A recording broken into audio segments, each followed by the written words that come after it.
It is my pleasure to introduce our 2014 School of Medicine Commencement class speaker, Mr. Jordan Christopher Carl. Thank you. It's okay to clap. Jordan Carl received his Bachelor's of Science degree in biology from Dallas Baptist University, where he served as the president of the Dallas Baptist University Medical and Dental Association. Also, while there, he received the Dallas Baptist University Biology Honor Award and was inducted into the Alpha Chi National Honor Society. Mr. Carr received his Master's of Medical Sciences from the University of North Texas Health Science Center, and he was also honored as a United States Air Force Commissioner Officer Training Distinguished Graduate. Selected by his medical school class to deliver the class address, Mr. Carl is the recipient of the Thomas F. Nealon, MD, Endowed Award for Excellence in Surgery, the Kenneth M. Earl and Catherine Earl Gill Competitive Academic Scholarship, and the Class of 1977 Competitive Academic Scholarship. He was inducted into both the Alpha Omega Alpha Honor Medical Society and the Gold Humanism Honor Society in his junior year of medical school. He was also honored with the UTMB Humanism in Surgery Award and the UTMB Excellent Award in Professionalism. He has been active in community service, including numerous weekend medical missions trips to Laredo, Texas, volunteering at St. Luke's Medical Clinic and the C.D. Doyle Clinic, and has been on 2 international medical mission trips to Lima, Peru. Mr. Carr has been named as a co-author on 2 publications and has presented several posters at scientific meetings, very notably winning Best Translational Research poster in 2011. He is also currently a research assistant working on several projects simultaneously. He has chosen general surgery for his professional future, and next month will begin his 5-year surgical residency training at the University of Texas Southwestern in Dallas. Please join me in welcoming this most extraordinarily, most talented, most gifted medical student, Mr. Carl.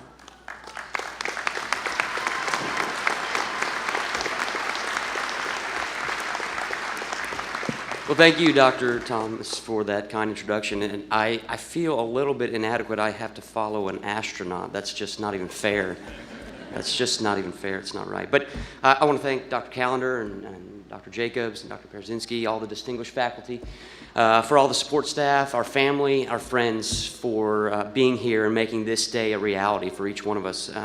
We would truly not be here without you all. It's a profound honor to be selected by my classmates to speak today. There are so many talented and truly exceptional people here in this class, and I'm genuinely humbled by this honor. I recall vividly the moment on match day when I heard that I'd been selected to deliver this class speech, and my immediate thought was, oh man, what have these people done? That is a terrible choice. But after the initial shock wore off and I began considering what I might speak about, I was struck. I was awed really by the diverse quality of residency programs the UTMB class of 2014 had selected. Now, just think about that, you all, my classmates, for a second. We through our accomplishments, and I don't want to brag, but this kind of day is about us, sorry. But we were able to select from an impressive residency programs covering a wide array of medical disciplines and spanning across the entire country. And as a class, we can justly be proud of our accomplishments to date. And as a school, UTMB can be proud of the impact this class will have and has had already in the years to come in the medical profession. And reflecting back on what brought us to this day, 2 words come to mind, and I'm sure it'll resonate specifically with my classmates, perhaps to the general audience as well. But the 2 words are tired and perseverance. So have you ever heard the expression, it's not a sprint, it's a marathon? And that's a great adage in many situations. Essentially, it means be measured, don't get ahead of yourself, adopt a long-term perspective. it's great. I mean, that's wonderful, but the reality is the person that said that probably never went to medical school, because medical school is an oxymoron. Essentially, it's a sprinting marathon. Legend has it that the marathon originated when Pheidippides ran without stopping from the Battle of Marathon to Athens. He burst into the assembly and proclaimed, "We've won!" and then promptly collapsed and died. There have been many days during our medical school experience where I'm certain, as we sprinted through the overwhelming onslaught of our daily material or clinical rotations, that we believed we would not prevail, and yet we've persevered, overcoming daily physical and emotional obstacles and pushing ourselves far beyond what we could ever have imagined possible.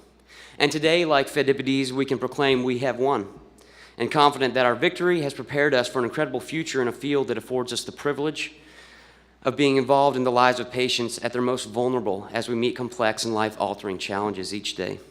Now, the first 2 years of medical school were a significant challenge for me, I know, and I'm sure for you all as well. We came from many different backgrounds, but we came with a common denominator. We had all excelled exceptionally well in our undergraduate studies. And we thought that we'd worked hard to be accepted into medical school and that this new challenge would be an incremental step up. Well, it didn't take long to realize how diluted that notion of incremental expectation improvement was. And sure, we had some time during those first few days, first few years, to spend some time on the beach, and our days were mostly our own based on the independent learning curriculum here at UTMB, which I'm very grateful for. But we were flooded daily by new and complex material that we were not only required to study, but to master. And there's a unique bond, a closeness that exists between people when they go through ordeals in life and challenges together. And we learned during those first 2 years to trust and rely on each other. Deep and lasting friendships were formed in classes, study groups, as we banded together to master the material. But unlike so many ventures in life, whether it be sports or business or whatever it may be, we were not in competition with one another. Well, for the most part. We wanted everyone to succeed and derived a sense of purpose at others' accomplishments. And we did succeed together as a group. We succeeded with constant help from our distinguished faculty. Encouragement from Samir's songs. I will say those were encouragement. And if you all don't know who Samir is, ask your graduate at the end of this, and we'll be happy to tell you about his songs. They were great. And an assist from every medical student's closest companion, caffeine.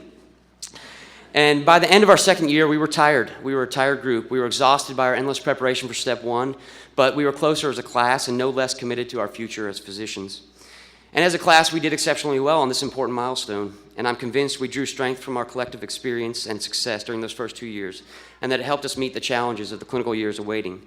And then, again, entering our clinical year, we had a new common denominator. Instead of this academic excellence in undergrad, we were just exhausted. That's basically what it boiled down to. But we persevered through the long hours and the constant questioning of our attendings and residents, through the new challenges of learning how to practically become doctors. And what we did was we began to think like doctors. We began to act like doctors. We began to take vast amounts of information from patients, distill them down into cogent formats, and make a diagnosis. And then we faced the challenges of step two, and again, as a class, as a group, we performed exceptionally well. But at the end, we were still tired, and I'm pretty sure we'll always be tired. But we honed that habit of perseverance, and we knew through persistence we would overcome our fatigue, and that our classmates, our friends, would be a source of encouragement to us. And now we sit here today, and I am very happy about that. We sit here, physicians, doctors, MDs, in just a few moments. And guess what? We're still tired. And I'm not talking about the type of tired that most of us are feeling because we were out at Murphy's until 2 a.m. last night. And I have a nagging feeling this entrenched tiredness will be our constant companion for the next 3 to 7 years, and far beyond that. However, I'm confident that the virtue of perseverance and dedication that carried us through these difficult times in medical school when we were studying absurd hours and working absurd hours, and this will carry us to excellence in all of our future endeavors. And so I ask you, dear classmates, as we go our separate ways, to persevere in pursuit of professional excellence. I promise, yes, as I've said many times, we will continue to be tired, for medicine is a demanding profession. But we've learned to persevere as a class and to push ourselves far beyond our physical and mental limits.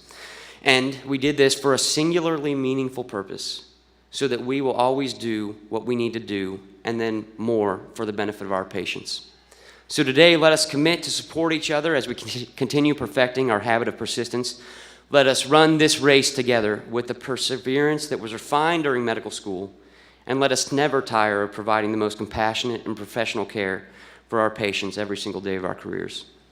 It's been a profound honor to be tired and to persevere alongside such a stellar group of individuals, and it is my most sincere hope and confident prayer that this class will make a difference in the medical profession and the healthcare system for decades to come as we tirelessly persevere together in our careers.